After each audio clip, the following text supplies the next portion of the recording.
கிறிஸ்துவுக்குள் பிரியமானவர்களே, இந்த நாளுக்கான தினசரி தியான வசனம் மத்தேயு எழுதின சுவிசேஷம் 13வது அதிகாரம் 43வது வசனம். மத்தேயு 13:43, மேத்யூ 13:43. அப்பொழுது நீதிமான்கள் தங்கள் பிதாவின் ராஜ்யத்திலே சூரியனைப் போல பிரகாசிப்பார்கள். கேட்கிறதற்கு காதுள்ளவன் கேட்க கடவன். அதாவது ரெண்டையும், ஒரு எதிர்மறையும் மறையும் சொல்றாரு. என்ன, அக்கிரமம் செய்கிறவங்களோ என்ன அழுகையும் பற்கடிப்பும் உள்ள இடத்துக்கு அனுப்பப்பட்டு அவங்க அழிக்கப்படுவாங்க. ஆனால் அந்த நாட்களில் நீதிமான்கள் என்ன பண்ணுவாங்க? பிதாவினுடைய ராஜ்யத்தில், அந்த தேவனுடைய ராஜ்யத்தில் சூரியனை போல பிரகாசிப்பார்கள். இதை பழைய ஏற்பாட்டிலே நம்ம நிறைய இடங்களில் பார்க்க முடியும், ஏசாயா தீர்க்கதரிசியின் மூலமாக, எசேக்கியேல். ஆனால் இப்போ பிரதானமாக தெரிவது எங்கன்னா தானியேல் தீர்க்கதரிசி தான் நமக்கு முடிவு காலம் வரை கொடுத்துருக்காரு. தானியேல் 12வது அதிகாரம் 3வது வசனம் சொல்லும்போது, ஞானவான்கள் ஆகாய மண்டலத்தின் ஒளியைப் போலவும் அநேகரை நீதிக்குட்படுத்துகிறவர்கள் நட்சத்திரங்களைப் போலவும் என்றென்றைக்கும் உள்ள சதா காலங்களிலும் பிரகாசிப்பார்கள். எப்படி? மற்றவர்களை ரட்சிப்புக்கென்று வழிநடத்தக்கூடியவர், அநேகரை நீதிமான்களாக கூடியவங்க.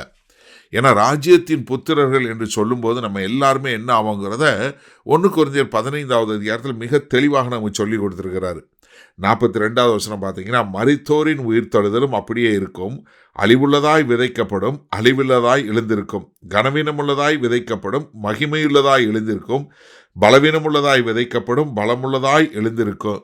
ஜென்ம சரீரம் விதைக்கப்படும், ஆவிக்குரிய சரீரம் எழுந்திருக்கும். அப்போ என்ன, ஒரு பிரகாசமுள்ள காரியங்கள்.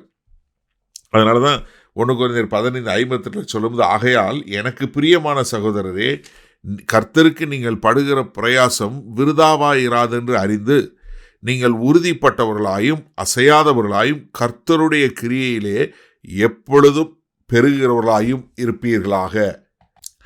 இந்த உலகத்தில் பாடுகள் போராட்டங்கள் இருக்கும். ஆனால் நம்ம என்ன, அக்கிரமம் செய்கிறவன் என்ன அக்கிரமம் செய்யட்டும், நீதியை நடப்பிக்கிறவன் என்ன இன்னும் நீதியை நடப்பிக்கட்டும், பரிசுத்தமாக நடக்கிறவன் இன்னும் பரிசுத்தமாய் வாழட்டும் என்று சொன்ன வார்த்தையின்படி நம்ம எப்படி எப்பொழுதும் கர்த்தருக்கென்று வாழக்கூடிய மக்களா. வெளிப்படுத்தின விஷயம் 19வது அதிகாரத்தில் பார்த்தீங்கன்னா நமக்கு இது சொல்லக்கூடிய காரியம் பாருங்கள். 7வது வசனத்தில், அவள் தன்னை மகிமைப்படுத்தி செல்வ செருக்க இல்லை, வெளிப்படுத்தின விசேஷம் 17வது அதிகாரம் 7வது வசனம், நாம் சந்தோஷப்பட்டு களிகூர்ந்து அவருக்கு துதி செலுத்த கடவோம். ஆட்டுக்குட்டியானவருடைய கல்யாணம் வந்தது, அவருடைய மனைவி தன்னை ஆயத்தம் பண்ணினாள் என்று சொல்ல கேட்டேன். சுத்தமும் பிரகாசமுமான மெல்லிய வஸ்திரம் தரித்து கொள்ளும்படி அவளுக்கு அளிக்கப்பட்டது. அந்த மெல்லிய வஸ்திரம் பரிசுத்தவான்களுடைய நீதிகளே. பின்னும் அவள் என்னை நோக்கி, ஆட்டுக்குட்டியானவரின் கல்யாண விருந்துக்கு அழைக்கப்பட்டவர்கள் பாக்கியவான்கள் என்று எழுது என்றான். மேலும் இவைகள் தேவனுடைய சத்திய வசனங்கள் என்றும் என்னுடனே சொன்னான். என்ன, தேவனுடைய சன்னிதானத்தில் எப்போதும் அவருடைய மனைவியாக, அவருடைய மணவாட்டியாக நாம் பிரகாசிக்கிறவர்களாய் அங்கே தேவனுடைய ராஜ்யத்தில் இருக்க போகிறோம். ஆனால் இது இல்லாதவங்க எங்கே போக போகிறாங்க? அழுகையும் பற்கடிப்புக்கும் உள்ள இடத்துக்கு போக போகிறாங்க. சரி, இதனால் இந்த வசனத்தை நம்ம எப்படி எடுத்துக்கொள்வது? எனக்கு அருமையானவர்களே, நம்ம அதாவது கர்த்தராகிய இயேசு கிறிஸ்துவை விசுவாசித்து தேவ நீதி பெற்றுக்கொண்டு நாம் வாழுகிற நாம் எப்படி இருப்போம்னா, தேவனுடைய வருகையில் அவருடைய ராஜ்யம் உண்டாகும். கர்த்தாதி கர்த்தர், தேவாதி தேவன், ராஜாதி ராஜா என்று சொல்லக்கூடிய கர்த்தராகிய இயேசு கிறிஸ்து தேவனுடைய வலது பாரிசத்தில் உட்கார்ந்து ராஜ்யத்தை ஆளுகை செய்கிறவராய் தேவனுடைய வலது பாரிசத்தில் உட்கார்ந்துருப்பார்.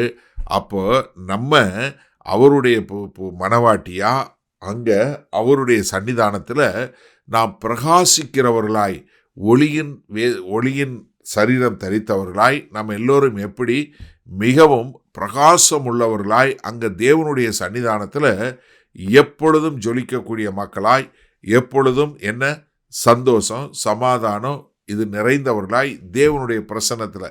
ஏன்னா பரலோகத்தில் சந்திரனும் கிடையாது, சூரியனும் கிடையாது, எல்லாமே யார்? தேவனுடைய மகிமையே அங்கு வெளிச்சம் கொடுக்கக்கூடியதாக இருக்கும்.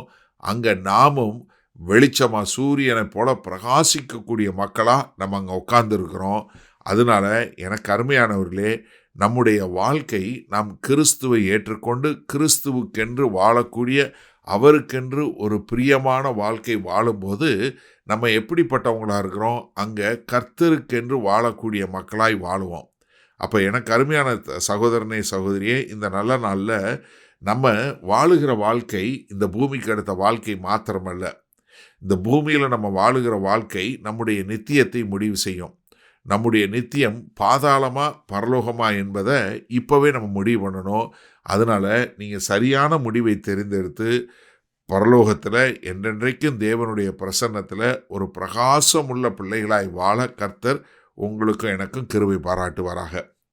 மகா கிருபையும் இரக்கம் நிறைந்த எங்கள் அன்பின் தகப்பனே, இதோ இந்த பூமியில் நாங்கள் வாழுகிற நாட்களில் நாங்கள் எடுக்கக்கூடிய முடிவு, நாங்கள் பரலோகத்தில் இருக்க போகிறோமா பாதாளத்தில் இருக்க போகிறோமா என்பதை முடிவு செய்யக்கூடிய ஒரு காரியம்.